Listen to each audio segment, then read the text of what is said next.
तो नमस्कार। एलपी सरकारी ऐप चैनल पर आपका हार्दिक स्वागत और अभिनंदन करता हूं। आपके उज्जवल भविष्य की कामना के साथ इस सेशन का शुरुआत कर रहा हूं, जिसका पहला प्रश्न आपकी स्क्रीन पर है और ये साथ में आपको बताने की कोशिश कर रहा हूं कि आपको इसमें अधिक से अधिक प्रश्न आपके सामने ला रहा हूं। उसके बाद फिर रिवीजन क्लास चलाएंगे, उसमें प्रश्नों की व्याख्या करेंगे। तो भी ये आपके सामने अधिक से अधिक प्रश्न आ रहे हैं। चलिए अब पहले प्रश्न पे आते हैं।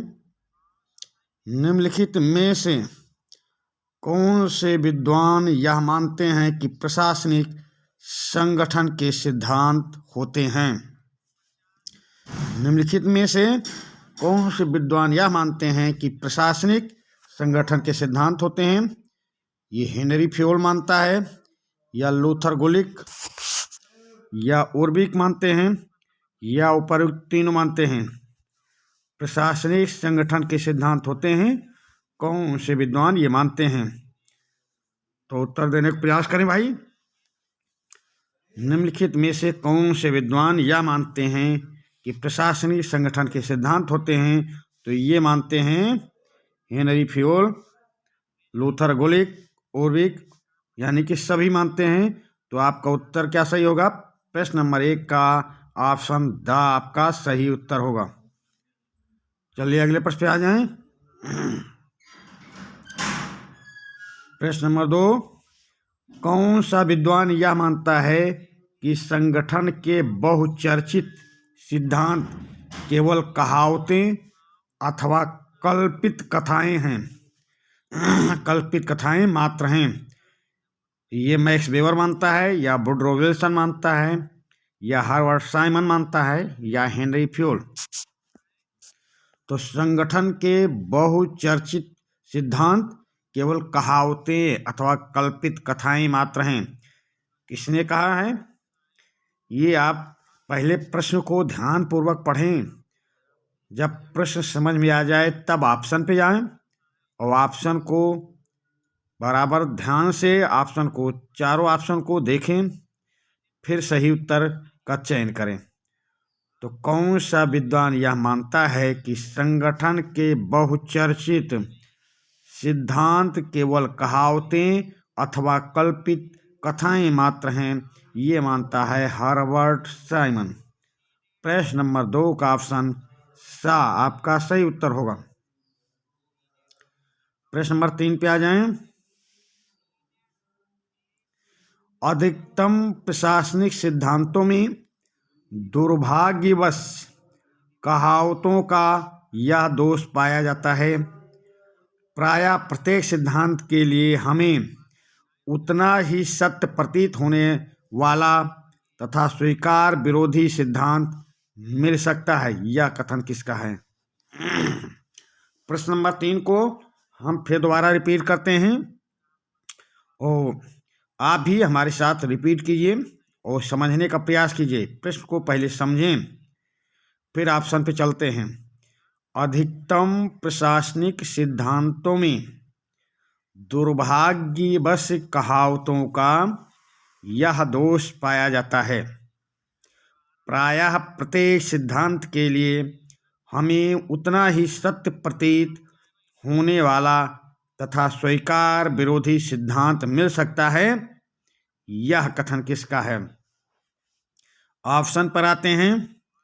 वुडरो विल्सन का है, फ्रेडरिक टेलर का है, हर्बर्ट साइमन का है, या लूथर गुलिक का है? प्रश्न नंबर 3 का उत्तर देने का प्रयास करें। तो ये कहावतों से संबंधित इससे मिलता जुलता वाक्य अभी आपके सामने आया था, उसका वो विद्वान था, उस वाक्य का विद्वान हर्बर्ट साइमन। उसी का विस्तार रूप में हर्बर्ट साइमन ने यहाँ प्रयोग किया है, यानी कि ये कथन हर्बर्ट साइमन का है।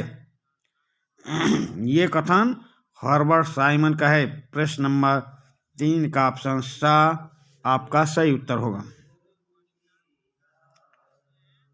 प्रश्न नंबर 4, ऐसे सत्य हैं जो सिद्ध मान लिए गए हैं और जिन पर विश्वास किया जा सकता है। यह कथन किसका है? ऐसे सत्य हैं जो सिद्ध मान लिए गए हैं और जिन पर विश्वास किया जा सकता है। यह कथन किसका है? प्रश्न नंबर 4 का उत्तर देने का प्रयास करें। तो हर्बर्ट साइमन ने ऐसा कहा, या हेनरी फ्योल ने कहा, या फ्रेडरिक टेलर ने कहा, या मैक्स वेबर ने। ऐसे सत्य हैं जो सिद्ध मान लिए गए हैं और जिन पर विश्वास किया जा सकता है। यह कथन कहने वाले विद्वान का नाम है हेनरी फ्योल। हेनरी फ्योल ने कहा था ऐसे सत्य हैं जो सिद्ध मान लिए गए हैं और जिन पर विश्वास किया जा सकता है। प्रश्न नंबर 4 का ऑप्शन बा आपका सही उत्तर होगा। अगले प्रश्न पे आ जाएं। प्रश्न नंबर 5, लूथर गुलिक ने संगठन में कार्य विभाजन का आधार बनाया। लूथर गुलिक ने संगठन में कार्य विभाजन का क्या आधार बनाया, वो आपको देखना है। तो उद्देश्य, प्रक्रिया, व्यक्ति और स्थान, या उत्पादन, स्थान, ग्राहक और प्रक्रिया, या उत्पादन, व्यक्ति और स्थान, या व्यक्ति, स्थान, उत्पादन और उद्देश्य। तो ये 4 ऑप्शन आपके सामने हैं। अब आपको देखना है कि लूथर गुलिक ने इनमें किस कार्य विभाजन को, किस चीज को अपने संगठन में शामिल किया है। प्रश्न नंबर 5 में संगठन में क्या क्या शामिल किए हैं लूथर गुलिक। तो लूथर गुलिक शामिल करने वाले हैं उद्देश्य है, प्रक्रिया, व्यक्ति और स्थान। उद्देश्य, प्रक्रिया, व्यक्ति और स्थान। तो यहाँ पे उत्पादन है, कट गया है, यहाँ पे उत्पादन है, यहाँ पे उत्पादन है। आपका ऑप्शन आ ही आपका सही उत्तर होगा। लूथर गुलिक ने संगठन में कार्य विभाजन का आधार बनाया उद्देश्य को, प्रक्रिया को, व्यक्ति को और स्थान को। प्रश्न नंबर 5 का ऑप्शन आ आपका सही उत्तर होगा। अगले प्रश्न पे आ जाएं। प्रश्न नंबर 6, महिला कल्याण तथा बाल विकास विभाग के निर्माण का आधार। महिला कल्याण तथा बाल विकास विभाग के निर्माण का आधार उद्देश्य पर आधारित संगठन है, या प्रक्रिया पर आधारित संगठन है, या व्यक्ति पर आधारित संगठन है, या स्थान पर आधारित संगठन है। चलिए भाई उत्तर बताने का प्रयास करें। प्रश्न नंबर 6, महिला कल्याण तथा बाल विकास विभाग के निर्माण का आधार क्या है। प्रश्न नंबर 6 का उत्तर देने का प्रयास करें। तो महिला कल्याण और बाल विकास विभाग के निर्माण का आधार है व्यक्ति पर आधारित संगठन, अर्थात आप प्रश्न नंबर 6 का ऑप्शन सा आपका सही उत्तर होगा। अगले प्रश्न पे आ जाएं। भारत में विदेश विभाग के संगठन का आधार। भारत में विदेश विभाग के संगठन का आधार क्या है। तो ये उद्देश्य है, या प्रक्रिया है, या व्यक्ति है, या स्थान है। प्रश्न नंबर 7 का उत्तर देने का प्रयास करें। भारत में विदेश विभाग के संगठन का आधार क्या है। तो विदेश विभाग के संगठन का आधार है स्थान। भारत में विदेश विभाग के संगठन का आधार है स्थान। प्रश्न नंबर 7 का ऑप्शन द आपका सही उत्तर होगा। प्रश्न नंबर 8, भारत में रक्षा विभाग के संगठन का आधार। भारत में रक्षा विभाग के संगठन का आधार क्या है। तो उद्देश्य है, प्रक्रिया है, व्यक्ति है, या स्थान है। भारत में रक्षा विभाग के संगठन का आधार। तो रक्षा विभाग के संगठन का आधार क्या हो सकता है। एक उद्देश्य हो सकता है भाई, उद्देश्य। प्रश्न नंबर 8 का ऑप्शन आपका सही उत्तर होगा। भारत में रक्षा विभाग के संगठन का आधार उद्देश्य है। चलिए अगले प्रश्न पे आते हैं। प्रश्न नंबर 9, विशेषज्ञता पर जोर दिया जाता है। विशेषज्ञता पर जोर दिया जाता है उद्देश्य पर आधारित संगठन में, प्रक्रिया पर आधारित संगठन में, व्यक्तियों पर आधारित संगठन में, या स्थान पर आधारित संगठन में। विशेषज्ञता भाई, यहाँ पे प्रश्न को देखना पहले। विशेषज्ञता पर जोर दिया जाता है, तो विशेषज्ञता पर जोर किसमें दिया जाता है? प्रक्रिया पर आधारित संगठन में। विशेषज्ञता पर जोर दिया जाता है प्रक्रिया पर आधारित संगठन में। प्रश्न नंबर 9 का ऑप्शन बा आपका सही उत्तर होगा। अगले प्रश्न पे आते हैं। प्रश्न नंबर 10, संगठन कितनी प्रकार के होते हैं? संगठन कितनी प्रकार के होते हैं? 2 प्रकार के, 3 प्रकार के, 5 प्रकार के, 4 प्रकार के। तो संगठन के प्रकार जो होते हैं, कितने प्रकार का संगठन होता है? ये 2 प्रकार का संगठन होता है। प्रश्न नंबर 10 का ऑप्शन आपका सही उत्तर होगा। प्रश्न नंबर 11 पे आ जाएं। पद सोपान का शाब्दिक अर्थ। पद सोपान का शाब्दिक अर्थ क्या है? श्रेणीबद्ध प्रशासन, समायोजन, ध्यान का विस्तार क्षेत्र, उपर्युक्त तीनों। तो पद सोपान का शाब्दिक अर्थ है श्रेणीबद्ध प्रशासन। श्रेणीबद्ध प्रशासन पद सोपान का शाब्दिक अर्थ है। प्रश्न नंबर 11 का ऑप्शन आपका सही उत्तर होगा। चलिए अगले प्रश्न पे आते हैं। प्रश्न नंबर 12, निम्नतर पर उच्चतर का शासन अथवा नियंत्रण से अभिप्राय क्या है? निम्नतर पर जो नीचे स्तर पर कार्य करने वाले हैं, उन पर ऊंचे स्तर पर कार्य करने वाले शासन या व्यक्ति द्वारा अथवा नियंत्रण से अभिप्राय क्या है? तो निम्नतर पर उच्चतर का शासन अथवा नियंत्रण से अभिप्राय नियंत्रण का विस्तार है, पद सोपान है, समन्वय है, आदेश की एकता है। प्रश्न नंबर 12 का उत्तर देने का प्रयास करें। तो निम्नतर पर उच्चतर का शासन अथवा नियंत्रण से अभिप्राय है पद सोपान। प्रश्न नंबर 12 का ऑप्शन बा आपका सही उत्तर होगा। निम्नतर पर उच्चतर का शासन अथवा नियंत्रण से अभिप्राय पद सोपान है। पद सोपान का अर्थ है भाई, पद सोपान का अर्थ क्या है? केंद्रीकरण, आदेश की एकता, कर्मिक संगठन या समन्वय। प्रश्न नंबर 13 का उत्तर देने का प्रयास करें। तो पद सोपान का अर्थ केंद्रीकरण है, आदेश की एकता है, कर्मिक संगठन है अथवा समन्वय है। चलिए हम बताते हैं। पद सोपान का अर्थ है कर्मिक संगठन। प्रश्न नंबर 13 का ऑप्शन सा आपका सही उत्तर होगा। अगले प्रश्न पे आ जाएं। पद सोपान संगठन के ढांचे में ऊपर से लेकर नीचे तक उत्तरदायित्व के अनेक सोपानों द्वारा उच्च तथा अधीनस्थ संबंधों का सार्वभौमिक प्रयोग ही है। यह परिभाषा किसकी है? ये परिभाषा फिर से दोबारा सुन लें।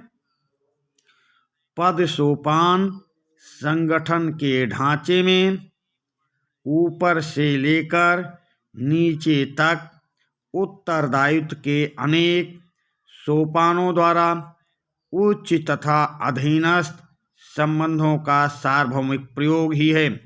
यह कथन या यह परिभाषा किसकी है? एल डी व्हाइट की है, या मैक्स वेबर की है, या हर्बर्ट साइमन की है, या ऊपर में से किसी की नहीं है। प्रश्न नंबर 14 का उत्तर करने का प्रयास करें। ये परिभाषा किसने दी है भाई? पद सोपान संगठन के ढांचे में ऊपर से लेकर नीचे तक उत्तरदायित्व के अनेक सोपानों द्वारा उच्च तथा अधीन संबंधों का सार्वभौमिक प्रयोग ही है। ये परिभाषा दी है L.D. व्हाइट ने। प्रश्न नंबर 14 का ऑप्शन आपका सही उत्तर होगा। अगले प्रश्न पे आ जाएं। मूनी तथा रैली ने पद सोपान को, ये दो विद्वान हैं मूनी तथा रैली, तो मूनी तथा रैली ने पद सोपान को ध्यान का विस्तार क्षेत्र कहा है, समन्वय कहा है, सीढ़ी नुमा प्रक्रिया कहा है, या केंद्रीयकरण कहा है। प्रश्न नंबर 15 का उत्तर देने का प्रयास करें। मूनी तथा रैली ने पद सोपान को क्या कहा है भाई? तो ये कहा है कि मूनी तथा रैली ने पद सोपान को सीढ़ी नुमा प्रक्रिया कहा है। प्रश्न नंबर 15 का ऑप्शन सा आपका सही उत्तर होगा। अगले प्रश्न पे आ जाएं। उचित मार्ग द्वारा संगठन के किस सिद्धांत से संबंधित है? उचित मार्ग द्वारा संगठन के किस सिद्धांत से संबंधित है? पद सोपान, समन्वय, नियंत्रण का क्षेत्र, आदेश की एकता। चलिए प्रश्न नंबर 16 का उत्तर करने का प्रयास करें। उचित मार्ग द्वारा संगठन के किस सिद्धांत से संबंधित है? तो पहले तो इसमें लीजिए उचित मार्ग द्वारा, ये अब इसको पूछ रहा संगठन के किस सिद्धांत से संबंधित है? तो पद सोपान से। प्रश्न नंबर 16 का ऑप्शन आ आपका सही उत्तर होगा। उचित मार्ग द्वारा संगठन के किस सिद्धांत से संबंधित है? पद सोपान सिद्धांत से संबंधित है। चलिए अगले प्रश्न पे आ जाएं। संगठन के किस सिद्धांत की पिरामिड से तुलना की जा सकती है? संगठन के किस सिद्धांत की पिरामिड से तुलना की जा सकती है? ये समन्वय से की जा सकती है, या आदेश की एकता से की जा सकती है, या पद सोपान से की जा सकती है, या नियंत्रण का क्षेत्र से की जा सकती है। प्रश्न नंबर 17 का उत्तर देने का प्रयास करें। संगठन के किस सिद्धांत की पिरामिड से तुलना की जा सकती है? तो ये पद सोपान की पिरामिड से तुलना की जा सकती है। अर्थात प्रश्न नंबर 7 का ऑप्शन सा आपका सही उत्तर होगा। अगले प्रश्न पे आ जाएं। प्रश्न नंबर 18 पद सोपान पर आधारित संगठन की विशेषताएं हैं। पद सोपान पर आधारित संगठन की विशेषताएं हैं। सत्ता, आदेश और नियंत्रण नीचे से ऊपर की ओर जाते हैं। सत्ता, आदेश और नियंत्रण ऊपर से नीचे की ओर जाते हैं। सत्ता, आदेश और नियंत्रण का बिखराव हो जाता है, या ऊपर तीनों। प्रश्न नंबर 18 का उत्तर देने का प्रयास करें। पद सोपान पर आधारित संगठन की विशेषताएं। तो पद सोपान पर आधारित संगठन की क्या विशेषता है, ये आपको बताना है। तो प्रश्न नंबर 18 में पद सोपान पर आधारित संगठन की विशेषता है सत्ता, आदेश और नियंत्रण ऊपर से नीचे की ओर जाते हैं। ध्यान देना, पद सोपान पर आधारित संगठन की विशेषता है ऊपर से नीचे की ओर, सत्ता, आदेश और नियंत्रण ऊपर से नीचे की ओर जाते हैं। यही ऑप्शन आपका सही उत्तर होगा। प्रश्न नंबर 18 का ऑप्शन बा सही उत्तर है। अगले प्रश्न पे आ जाएं। प्रश्न नंबर 19 पद सोपान पर आधारित संगठन की विशेषताएं हैं। पद सोपान पर आधारित संगठन की विशेषताएं हैं। क्या विशेषताएं हैं भाई? उचित माध्यम के सिद्धांत का पालन, ये विशेषता है। संगठन को इकाइयों और उप इकाइयों में विभाजित करना, ये भी है। समादेश की एकता के सिद्धांत का पालन करना, ये भी है। यानी कि आपका ऑप्शन ऊपर तीनों ऑप्शन दा आपका सही उत्तर होगा। फिर से ध्यान से सुन लें। पद सोपान पर आधारित संगठन की विशेषताएं हैं। उचित माध्यम के सिद्धांत का पालन, संगठन को इकाइयों और उप इकाइयों में विभाजित करना, समादेश की एकता के सिद्धांत का पालन। प्रश्न नंबर 19 का ऑप्शन दा आपका सही उत्तर होगा। ये तीनों विशेषताएं हैं भाई। चलिए अगले प्रश्न पे आते हैं। प्रश्न नंबर 20। यह एक धागा है जिसके द्वारा विभिन्न हिस्से एक साथ सिले जाते हैं। यह वक्तव्य संगठन के किस सिद्धांत पर लागू होता है? यह एक धागा है जिसके द्वारा विभिन्न हिस्से एक साथ सिले जाते हैं। यह वक्तव्य संगठन के किस सिद्धांत पर लागू होता है? प्रश्न नंबर 20 का ऑप्शन देख लेते हैं। ये समन्वय पे लागू होता है, पद सोपान पर लागू होता है, या समन्वय पे लागू होता है, या आदेश की एकता पर लागू होता है, या विकेंद्रीकरण पर लागू होता है। प्रश्न नंबर 20 का उत्तर देने का प्रयास करें। यह एक धागा है जिसके द्वारा विभिन्न हिस्से एक साथ सिले जाते हैं। यह वक्तव्य संगठन के पद सोपान पर लागू होता है। प्रश्न नंबर 20 का ऑप्शन आपका सही उत्तर होगा। चलिए अगले प्रश्न पे आते हैं। पद सोपान सिद्धांत का गुण नहीं है। पद सोपान सिद्धांत का गुण नहीं है। कौन सा गुण नहीं है? चलिए हम ऑप्शन देखते हैं कौन सा गुण नहीं है। समन्वय, ये गुण है भाई। नेतृत्व का निर्धारण, ये भी गुण है। कठोरता, पद सोपान कठोरता इसका गुण नहीं है। दोष है भाई। समग्रीकरण, सबको लेकर चलना, इसका गुण है। तो इसमें पूछ रहा गुण नहीं है, तो गुण नहीं है कठोरता। तो प्रश्न नंबर 21 का ऑप्शन सा आपका सही उत्तर होगा। चलिए अगले प्रश्न पे आ जाएं।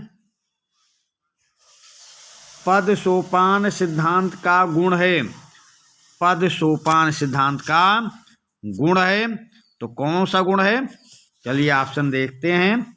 इसमें आदेश की एकता सिद्धांत का पालन होता है, गुण है।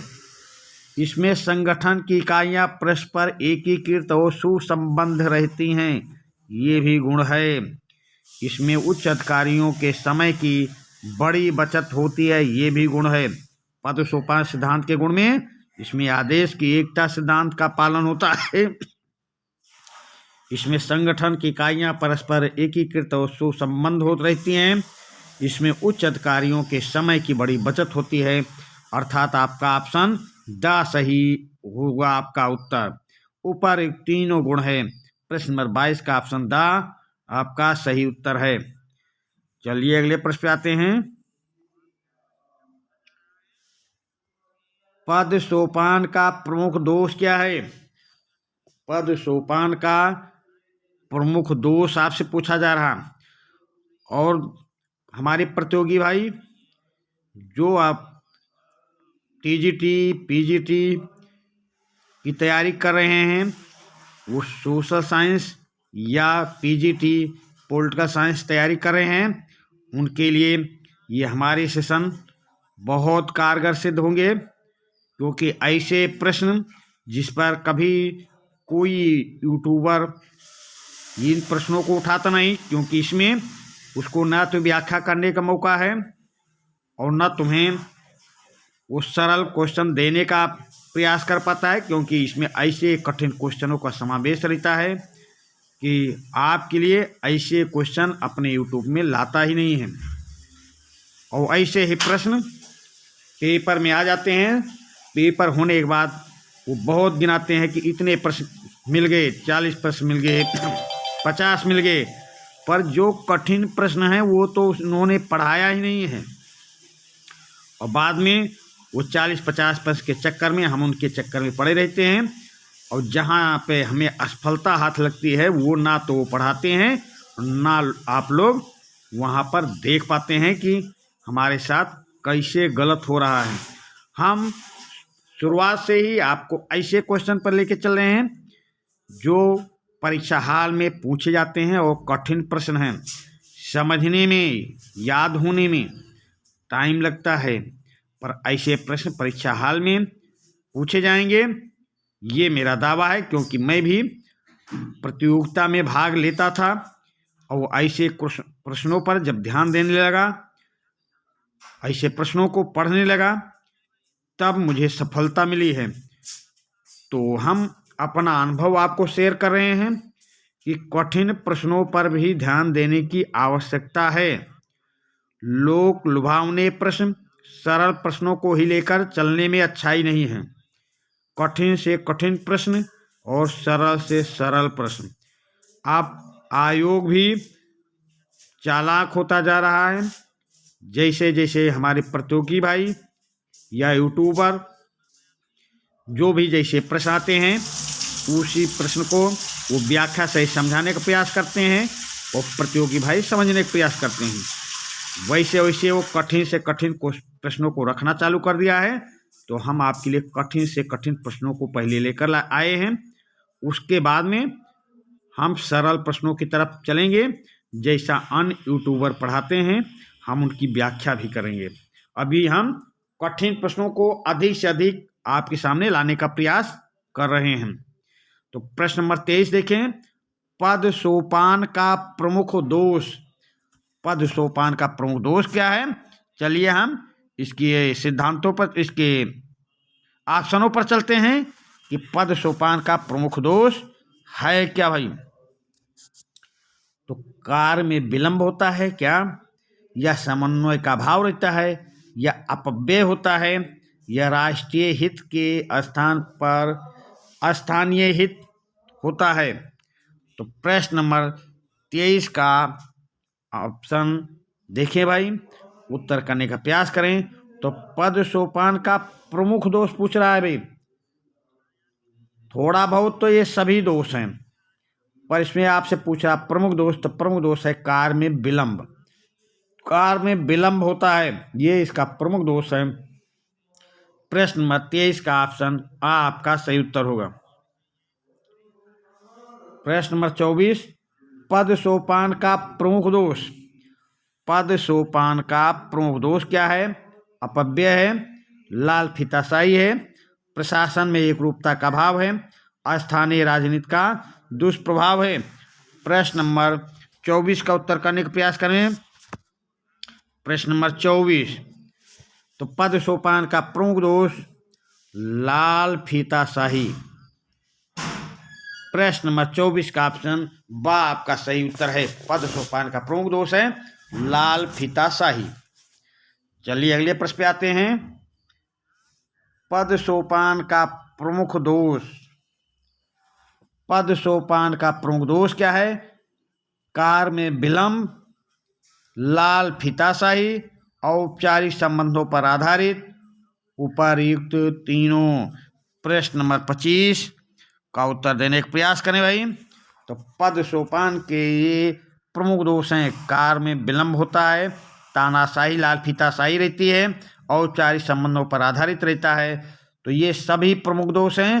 तो प्रश्न नंबर 25 का ऑप्शन द आपका सही उत्तर होगा, उपर्युक्त तीनों। प्रश्न नंबर 25 में ऑप्शन द आपका सही उत्तर है। चलिए अगले प्रश्न पे आ जाएं। प्रश्न नंबर 26। प्रत्येक संगठन में पद सोपानवत व्यवस्था ठीक उसी प्रकार आवश्यक है जिस प्रकार घर में नाली, परंतु इस माध्यम को आम तौर पर संचार के एकमात्र माध्यम के रूप में प्रयोग में लाना उसी प्रकार अनावश्यक है जिस प्रकार नाली में समय व्यतीत करना। यह कथन किसका है? प्रश्न नंबर 26 का एक कथन दिया गया है, उस कथन को भी समझते चलिए और उसको वो कथन किसका है ये आपको बताना है। तो पहले कथन को फिर से समझें। प्रत्येक संगठन में पद सोपानवत व्यवस्था ठीक उसी प्रकार आवश्यक है जिस प्रकार घर में नाली, परंतु इस माध्यम को आम तौर पर संचार के एकमात्र माध्यम के रूप में प्रयोग में लाना उसी प्रकार अनावश्यक है जिस प्रकार नाली में समय व्यतीत करना। ये कथन मैक्स वेबर का है या एल्टन मेयो का है या उर्विक का है या फ्रेडरिक्स का है? प्रश्न नंबर 26 का उत्तर देने का प्रयास करें भाई। तो ये कथन किसका है? ये कथन भाई उर्विक महोदय ने ऐसा कथन कहा है, उर्विक। प्रश्न नंबर 26 का ऑप्शन सा आपका सही उत्तर होगा। चलिए अगले प्रश्न पे आते हैं। प्रश्न नंबर 27, पद सोपान में निहित दोषों को दूर करने के लिए पूल व्यवस्था का सुझाव किसने दिया? पूल व्यवस्था का सुझाव किसने दिया? पद सोपान में निहित दोषों को दूर करने के लिए पूल व्यवस्था का सुझाव किसने दिया? प्रश्न नंबर 27 का ऑप्शन देखें और उत्तर देने का प्रयास करें। ये सुझाव एल्टन मेयो ने दिया है या मैक्स वेबर ने दिया है या फ्रेडरिक टेलर ने दिया है या हेनरी फ्योल ने दिया है? प्रश्न नंबर 27 का उत्तर देने का प्रयास करें भाई। प्रश्न नंबर 27, तो चलिए देखते हैं। पद सोपान में निहित दोषों को दूर करने के लिए पूल व्यवस्था का सुझाव किसने दिया है? हेनरी फ्योल ने। प्रश्न नंबर 27 का ऑप्शन द आपका सही उत्तर होगा। प्रश्न नंबर 28, पद सोपान का केंद्र बिंदु, पद सोपान का केंद्र बिंदु क्या है भाई? प्रश्न नंबर 28 का ऑप्शन देखते हैं। तो ये उचित माध्यम से नियम है या पूल व्यवस्था है या पंखाकृति संगठन है या उपर्युक्त तीनों है? प्रश्न नंबर 28 का उत्तर देने का प्रयास करें। पद सोपान का केंद्र बिंदु है उचित माध्यम से नियम। पद सोपान का केंद्र बिंदु है उचित माध्यम से नियम। प्रश्न नंबर 28 का ऑप्शन आपका सही उत्तर होगा। प्रश्न नंबर 29 पे आ जाएं। पद सोपान सिद्धांत का अवगुण, अवगुण क्या है भाई? ये भी देख लेते हैं। पद सोपान सिद्धांत क्या अवगुण क्या है? तो प्रक्रिया का पालन सुनिश्चित करता है, ये अवगुण नहीं भाई, गुण है। निर्णय लेने की प्रक्रिया का विकेंद्रीकरण करता है, ये अवगुण नहीं, ये भी गुण है।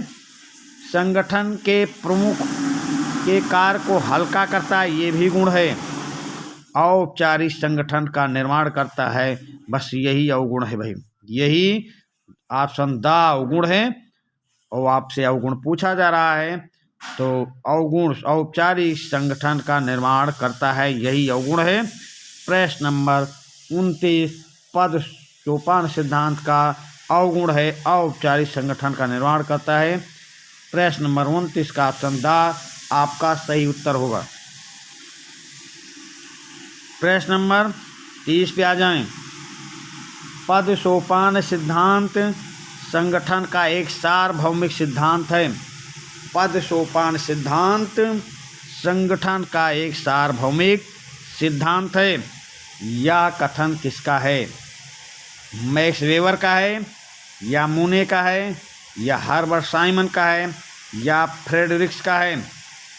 पद सोपान सिद्धांत संगठन का एक सार्वभौमिक सिद्धांत है। ये कथन किसका है? उत्तर देने का प्रयास करें भाई। तो पद सोपान सिद्धांत संगठन का एक सार्वभौमिक सिद्धांत है। ये कथन मूने महोदय का है, मूने। प्रश्न नंबर 30 का ऑप्शन बा आपका सही उत्तर होगा। चलिए अगले प्रश्न पे आते हैं। आदेश की एकता से तात्पर्य है। आदेश की एकता से तात्पर्य है भाई, एक से अधिक अधिकारी से आदेश ग्रहण करना, या अपने से ऊंचे एक से अधिक अधिकारी से आदेश ग्रहण नहीं करना, दो परस्पर विरोधी आदेशों को मानना, या उपयुक्त तीनों। तो आदेश की एकता से तात्पर्य है अपने से ऊंचे एक से अधिक अधिकारी से आदेश ग्रहण नहीं करना। अपने से ऊंचे एक से अधिक अधिकारी से आदेश ग्रहण नहीं करना, यही है आदेश की एकता का तात्पर्य। प्रश्न नंबर 31 का ऑप्शन बा आपका सही उत्तर होगा। प्रश्न को मैं बार बार बोल रहा हूँ, बहुत ध्यान से बहुत बारीकी से पढ़ें, फिर ऑप्शन को, चारों ऑप्शन को विधिवत समझने का प्रयास करें, विधिवत पढ़ने का प्रयास करें, पढ़कर समझकर दिमाग लगाकर तब उत्तर करने का, तब रिजल्ट पे आने का प्रयास करें। तभी इस तरह के आप प्रश्न करें कि आपको इस बार नियुक्ति पत्र ले ही लेना है। तो जल्दबाजी में किसी प्रश्न का उत्तर नहीं करना, एक एक प्रश्न का उत्तर आपके भविष्य का निर्माण करेगा। तो जल्दबाजी में किसी प्रश्न का उत्तर करने का प्रयास नहीं करेंगे परीक्षा हाल में, और ध्यानपूर्वक जैसे प्रश्न आपके सामने लाए जा रहे हैं उन प्रश्नों को बारंबार देखिए। उसके बाद में परीक्षा हाल में बैठने पर प्रश्न को सही से पढ़ें, फिर ऑप्शन को सही से पढ़ें, समझें, उसके बाद उत्तर करें। तो आदेश की एकता से तात्पर्य है अपने से ऊंचे एक से अधिक अधिकारी से आदेश ग्रहण नहीं करना। प्रश्न नंबर 31 का ऑप्शन बा आपका सही उत्तर होगा। चलिए अगले प्रश्न पे आते हैं। प्रश्न नंबर 32, आदेश देने वाला एक होने के कारण, आदेश देने वाला एक होने के कारण इसे पद सोपान कहा जाता है, इसे आदेश की एकता का सिद्धांत कहा जाता है, इसे समन्वय का सिद्धांत कहा जाता है, इसे केंद्रीकरण का सिद्धांत कहा जाता है।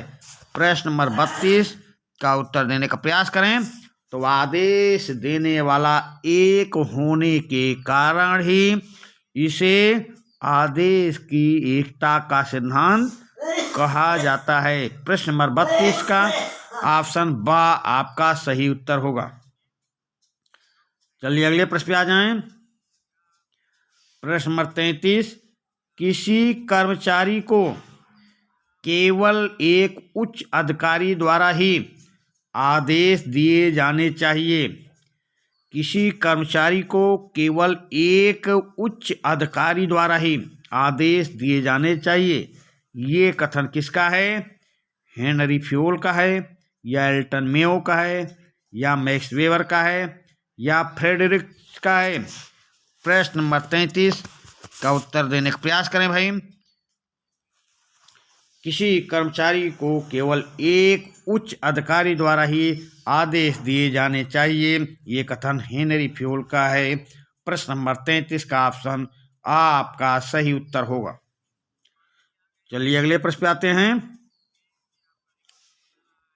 एक व्यक्ति एक स्वामी की अवधारणा का संबंध किस सिद्धांत से है? एक व्यक्ति एक स्वामी की अवधारणा का संबंध किस सिद्धांत से है? समन्वय से है, या नियंत्रण का विस्तार से है, या आदेश की एकता से है, या पद सोपान से है? प्रश्न नंबर 34 का उत्तर करने का प्रयास करें भाई। तो एक स्वामी की अवधारणा का संबंध आदेश की एकता से है। प्रश्न नंबर 34 का ऑप्शन सा आपका सही उत्तर होगा। अगले प्रश्न पे आ जाएं। प्रश्न नंबर 35, आदेश की एकता सिद्धांत की आवश्यकता का कारण क्या है भाई? आदेश की एकता सिद्धांत की आवश्यकता का कारण। प्रश्न नंबर 35 के ऑप्शन को बहुत बारीकी से और अच्छी तरह समझेंगे तब उत्तर करने का प्रयास करेंगे। लाल फीताशाही के दोषों को दूर करने के लिए है? नहीं भाई। किसी संगठन की संरचना दोहरे संगठन के अनुकूल नहीं होती है। किसी संगठन की संरचना दोहरे नियंत्रण के अनुकूल नहीं होती है। ये है भाई संगठन में कठोरता लाने के लिए नहीं, जन सहभागिता बढ़ाने के लिए नहीं। आदेश की एकता सिद्धांत की आवश्यकता का कारण है किसी संगठन की संरचना दोहरे नियंत्रण के अनुकूल नहीं होती। प्रश्न नंबर 35 का ऑप्शन बा आपका सही उत्तर होगा। आदेश की एकता सिद्धांत की आवश्यकता का कारण है किसी संगठन की संरचना दोहरे नियंत्रण के अनुकूल नहीं होती है। चलिए अगले प्रश्न पे आते हैं। प्रश्न नंबर 36, आदेश की एकता सिद्धांत की आवश्यकता का कारण क्या है? आदेश की एकता सिद्धांत की आवश्यकता का कारण भाई। प्रश्न नंबर 36 का ऑप्शन देखते हैं।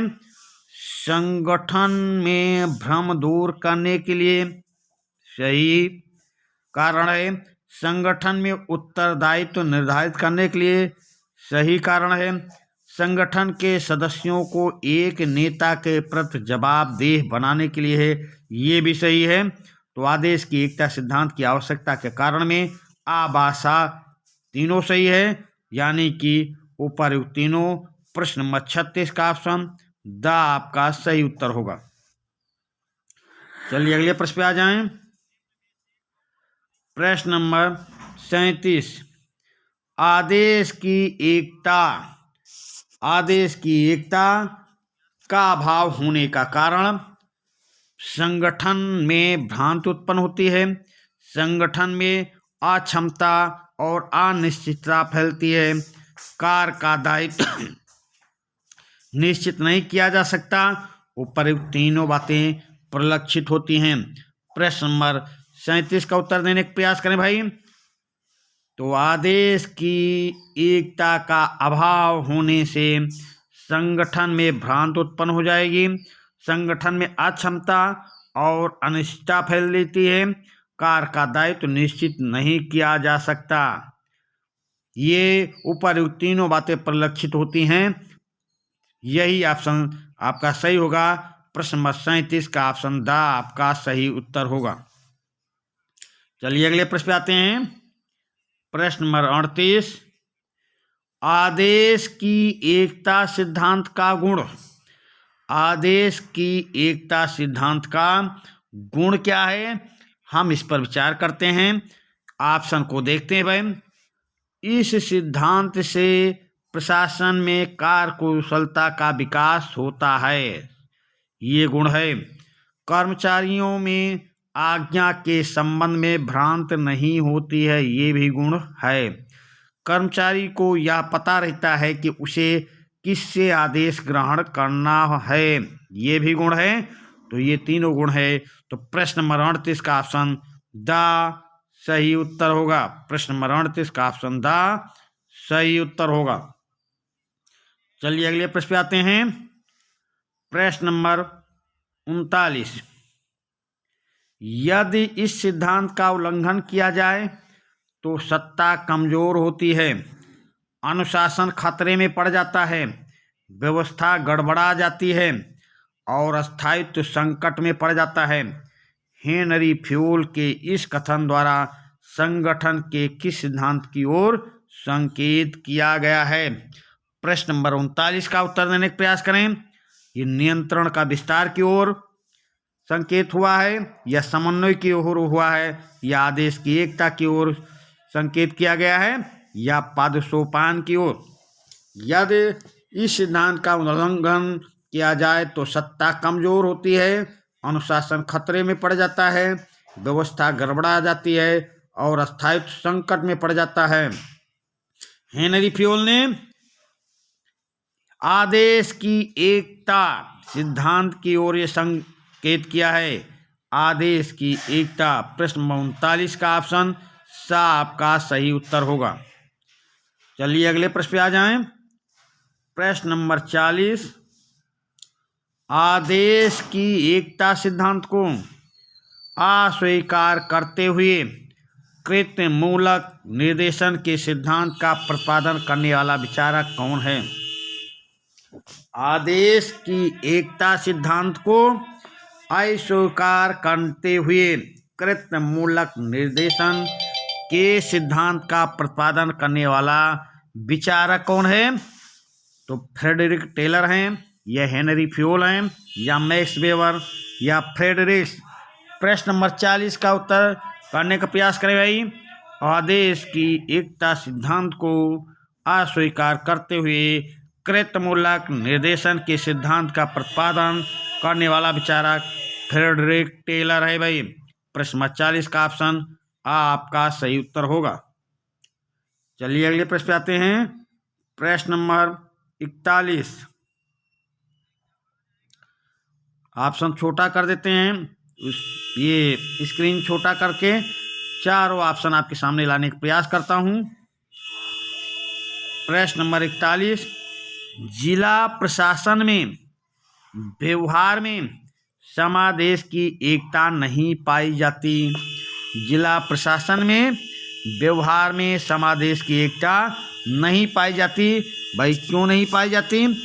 चलिए हम ऑप्शन देखते हैं। जिले के सभी विभागों के कर्मचारी सीधे कलेक्टर से आदेश लेते हैं। व्यवहार में वे अपने विभागीय प्रमुखों कलेक्टर दोनों से आदेश लेते हैं। व्यवहार में वे अपने विभागीय प्रमुखों के आदेशों की अवहेलना कर सकते हैं। व्यवहार में वे कलेक्टर के आदेशों की अवहेलना कर सकते हैं।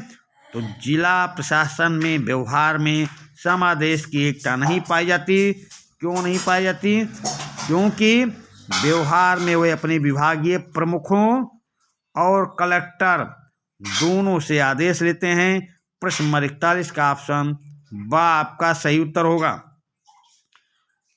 भाई सेशन पसंद आ रहा हो तो आप अपने दोस्तों के बीच इस सेशन को शेयर करें और उनसे कहें कि इस सेशन को लोकप्रिय बनाने के लिए सब लोग सब्सक्राइब करें और सेशन को स्किप करके ना देखें।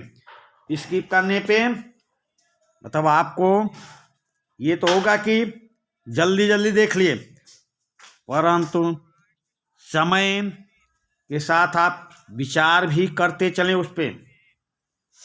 तो कोशिश तो ये करें कि स्किप कर करके ना देखें कोई, या उसको बढ़ा कर ना देखें। आप बढ़ा कर देख लेंगे तो कोई प्रश्न ऐसा हो कि जो आपको परीक्षा हाल में आने वाला हो और वही प्रश्न को आप बढ़ा कर देख लिए, वो प्रश्न आपसे छूट गया, तो ऐसा नहीं करें। सेशन को पूरा देखें और सेशन पसंद आए तो लाइक भी करें और अपने दोस्तों के बीच सेशन को शेयर करें और उनसे कहें इस चैनल को अधिक से अधिक लोकप्रिय बनाने का प्रयास करें। हम अच्छे से अच्छे प्रश्न आपके सामने लाते रहेंगे। तो प्रश्न नंबर 42। यह किसका विचार है कि समादेश की अनेकता में श्रम विभाजन होता है और उस क्षेत्र विशेष में विशेषज्ञता हासिल करने की प्रवृत्तियां बढ़ती हैं? तो प्रश्न नंबर 42 का उत्तर करने का प्रयास करें। यह किसका विचार है कि समादेश की अनेकता में श्रम विभाजन होता है और क्षेत्र विशेष में विशेषज्ञता हासिल करने की प्रवृत्ति बढ़ती है? मैक्स वेबर का विचार है, या हेनरी फ्योल का विचार है, या फ्रेडरिक टेलर का विचार है, या फ्रेडरिक्स का विचार है? प्रश्न नंबर 42 का उत्तर करने का प्रयास करें भाई।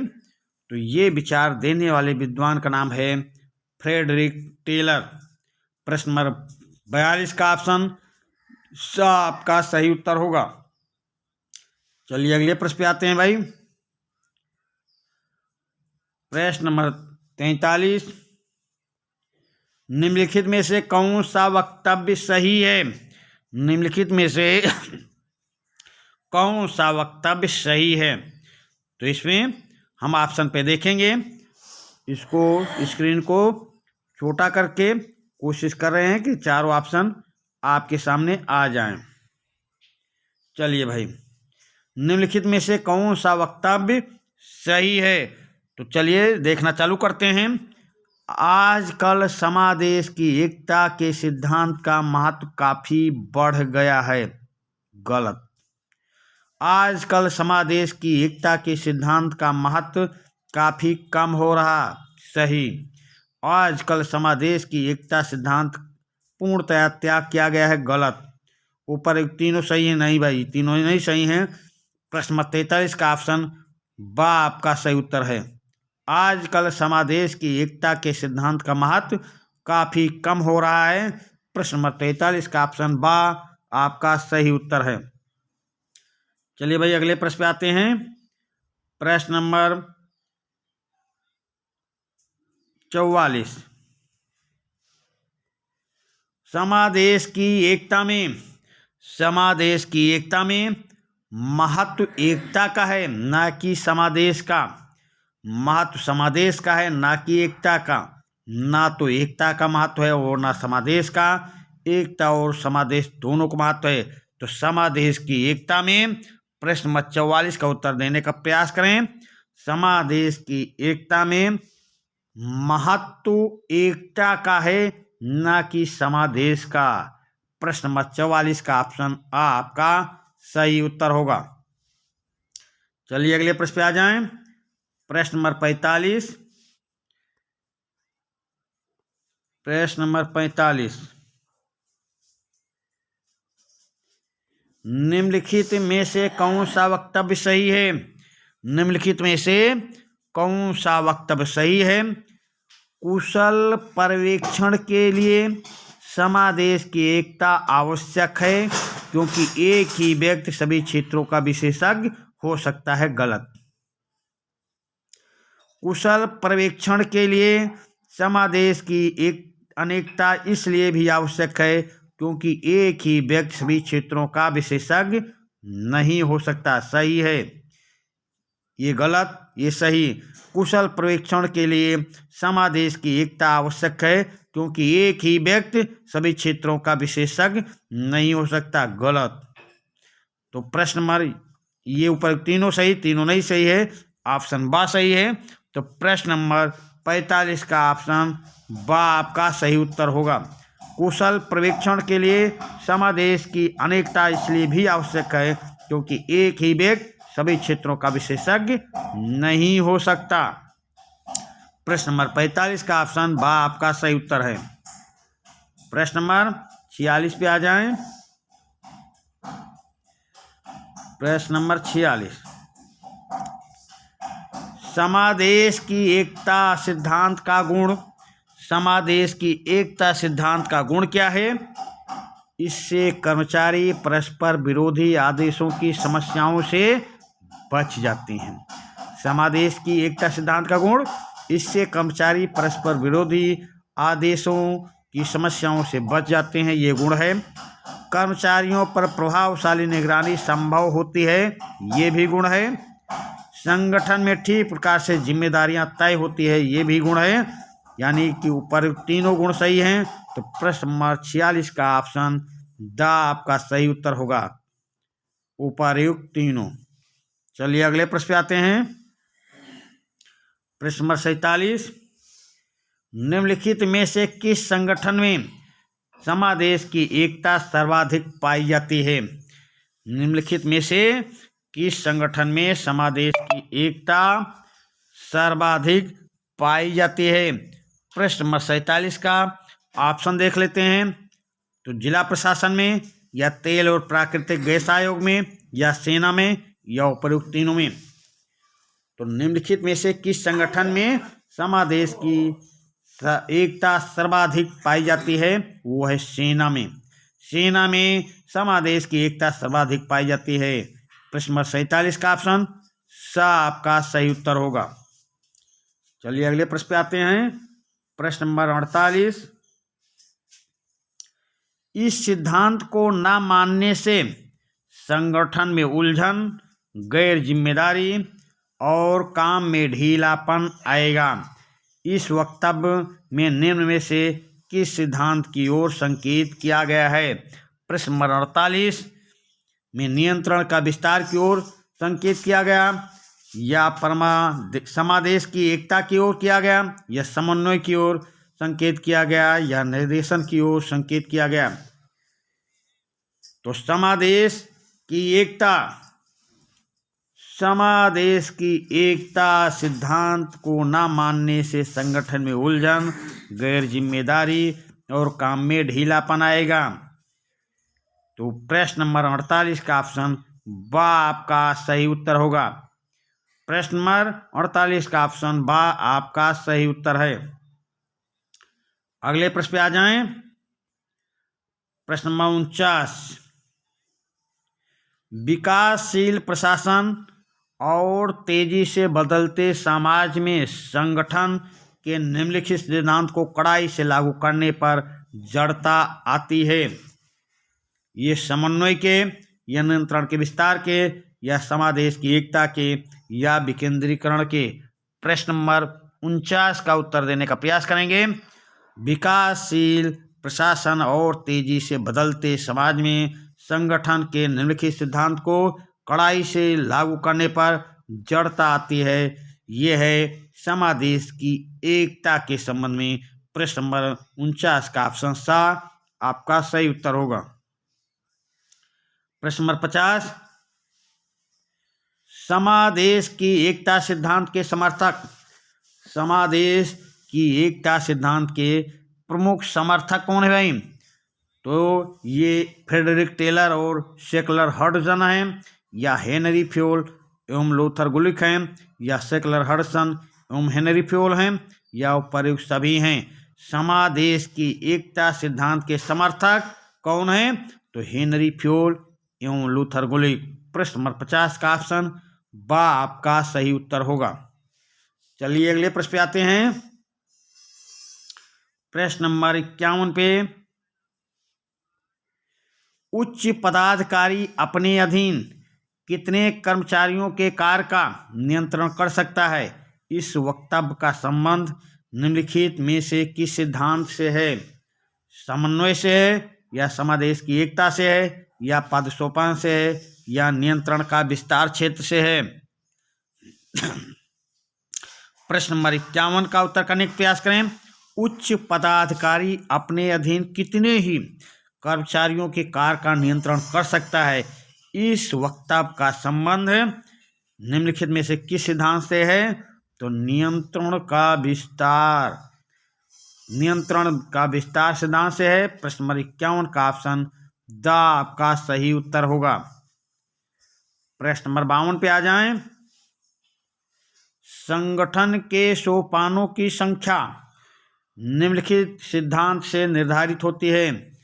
संगठन के सोपानों की संख्या निम्नलिखित सिद्धांत से निर्धारित होती है। ये पद सोपान से निर्धारित होती है, या समन्वय से, या आदेश की एकता से, या नियंत्रण का विस्तार क्षेत्र से? प्रश्न नंबर 52 का उत्तर देने का प्रयास करें। तो संगठन में सोपानों की संख्या नियंत्रण का विस्तार क्षेत्र सिद्धांत से निर्धारित होती है। प्रश्न नंबर 52 का ऑप्शन द आपका सही उत्तर होगा। अगले प्रश्न पे आ जाएं। प्रश्न नंबर 53, लोक प्रशासन में नियंत्रण के विस्तार क्षेत्र से तात्पर्य क्या है? ये आपसे पूछा जा रहा। लोक प्रशासन में नियंत्रण के विस्तार क्षेत्र से तात्पर्य क्या है? तो ऑप्शन देख लेते हैं। उन अधीनस्थ कर्मचारियों से है जिन पर एक अधिकारी कारगर ढंग से नियंत्रण रख सकता है। लोक प्रशासन में नियंत्रण के विस्तार क्षेत्र से तात्पर्य है उन अधीनस्थ कर्मचारियों से है जिन पर एक अधिकारी कारगर ढंग से नियंत्रण रख सकता है। या बात देख लें, किसी अधीनस्थ पर वरिष्ठ का नियंत्रण है या किसी संगठन का कई स्तरों अथवा सीढ़ियों में बटा होना हो या कर्मचारी को केवल एक अधिकारी से आदेश प्राप्त करना है। नहीं भाई, इसका उत्तर जो सही उत्तर है लोक प्रशासन में नियंत्रण के विस्तार क्षेत्र से तात्पर्य है उन अधीनस्थ कर्मचारियों से है जिन पर एक अधिकारी कारगर ढंग से नियंत्रण रख सकता है। प्रश्न नंबर 53 का ऑप्शन आ आपका सही उत्तर होगा। अगले प्रश्न पे आ जाते हैं। प्रश्न नंबर 54 पे नियंत्रण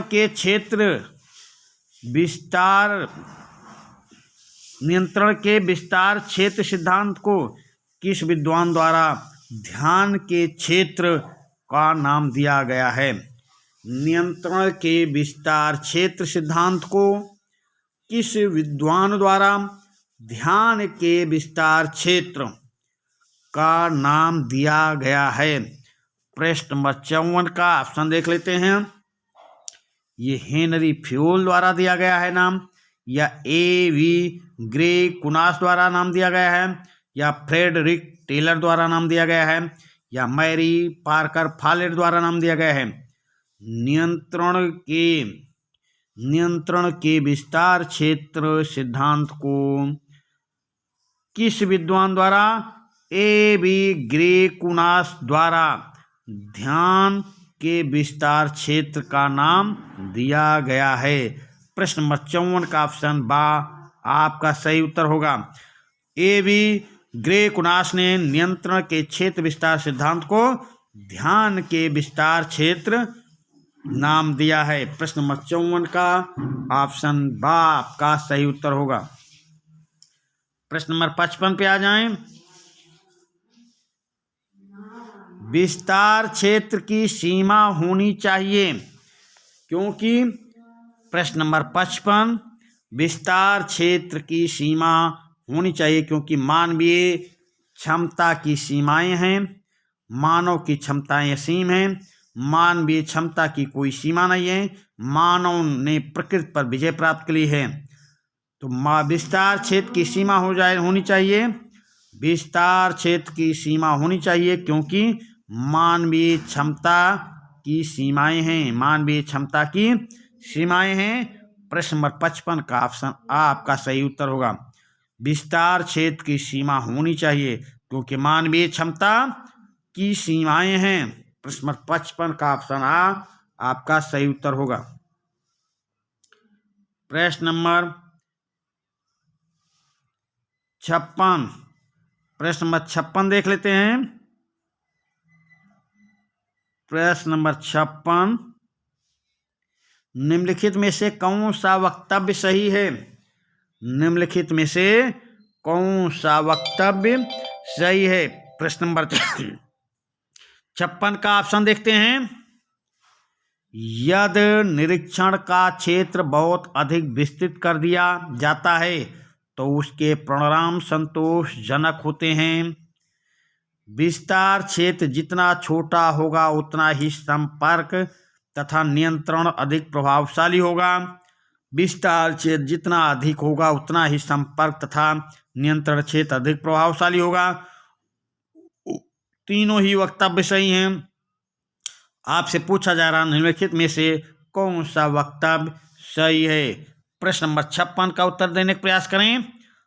तो विस्तार क्षेत्र जितना छोटा होगा उतना ही संपर्क तथा नियंत्रण अधिक होगा। प्रश्न नंबर 56 का ऑप्शन बा आपका सही उत्तर होगा। अगले प्रश्न पे आ जाएं। प्रश्न नंबर 57 प्रश्न नंबर 57 निम्नलिखित में से कौन सा वक्तव्य सही है। निम्नलिखित में से कौन सा वक्तव्य सही है।